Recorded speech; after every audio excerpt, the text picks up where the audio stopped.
కృష్ణారావు గారు. అధ్యక్ష అధ్యక్ష అధ్యక్ష అధ్యక్ష అధ్యక్ష అధ్యక్ష గౌరవ సభ్యులు హరీష్ రావు గారు మాట్లాడుతూ నేను శాసనసభకు రాజీనామా చేస్తాను అధ్యక్ష. నేను కూడా చేస్తాను అధ్యక్ష.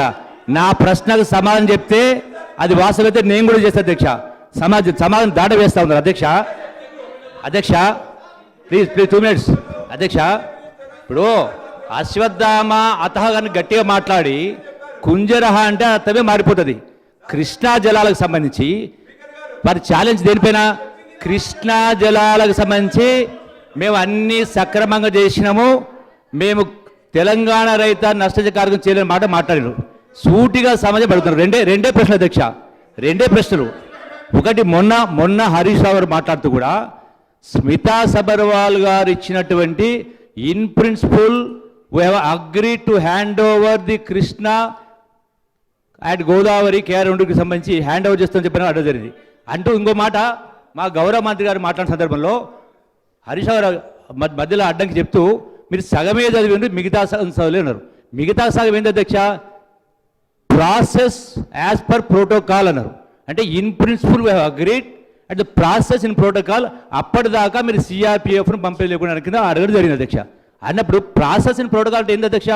అంటే హ్యాండ్ ఓవర్ చేసే ప్రాసెస్ ప్రోటోకాల్ ప్రకారం ఒకటి. రెండవది అధ్యక్ష, బేసిక్ పాయింట్ మీకు రాష్ట్ర విభజన చట్టంలో స్పష్టంగా యాజ్ పర్ ట్రిబ్యునల్ అవార్డు స్పష్టంగా ఉంది. ట్రిబ్యునల్ అవార్డు N Block 811 ఉంది అన్నప్పుడు మీకు ఎవరు అధికారం ఇచ్చిండ్రు? 299 512 ఎందుకు ఎవరు అధికారం ఇచ్చిండ్రు? మనకెంత వాళ్ళకి అంత రేటు ఉంది. మీరు ఎందుకు తప్పిన 6 సంవత్సరాలు? రెండవది సుప్రీంకోర్టు పోయారు. సుప్రీంకోర్టు మీరు ఎందుకు పోవాలి? బ్రిజేష్ కుమార్ ఇచ్చిన లేదు, ఓన్లీ స్ట్రేట్గా బచ్చా అవార్డు ప్రకారం 811 ఉంది. మీరు కోర్టు పోయాల్సిన అవసరం లేకుండే, 299 512 అప్పచెప్పాల్సిన అవసరం లేకుండే. మీరు ఫండమెంటల్ తప్పు చేసి వాళ్ళకు హక్కు కల్పించే పద్ధతిలో సర్కమ్స్టెన్షియల్ ఎవిడెన్స్ మీరు 6 సంవత్సరాలు సంతకాలు పెట్టిండ్రు. అంటే ఏ లెక్క ప్రకారం పెట్టిండ్రు? ఎందుకు పెట్టాల్సి వచ్చింది? దీన్ని దాట వేస్తూ మీరు హ్యాండ్ ఓవర్ చేసిందా? హ్యాండ్ ఓవర్ చేయలేదు. హ్యాండ్ ఓవర్ చేసింది ఇది ఉంది, అది రెండు ఉంది. బట్ ప్రధానంగా సుప్రీంకోర్టులో కూడా గతంలో బచావత్ ట్రిబ్యునల్ ఇచ్చిన అవార్డు పైన కర్ణాటక రాష్ట్రం సుప్రీంకోర్టు పోయింది.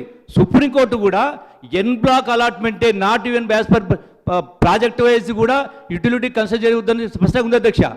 మీరు ఇంత ఉన్నప్పుడు మీకు ఏం కొంప మురిగిందని చెప్పని మీరు సంతకాలు పెట్టిన వాళ్ళకు ఎందుకు పెట్టాల్సి వచ్చింది? ఏం జరుగుతుండే ఇది బేసిక్ పాయింట్ ఇది.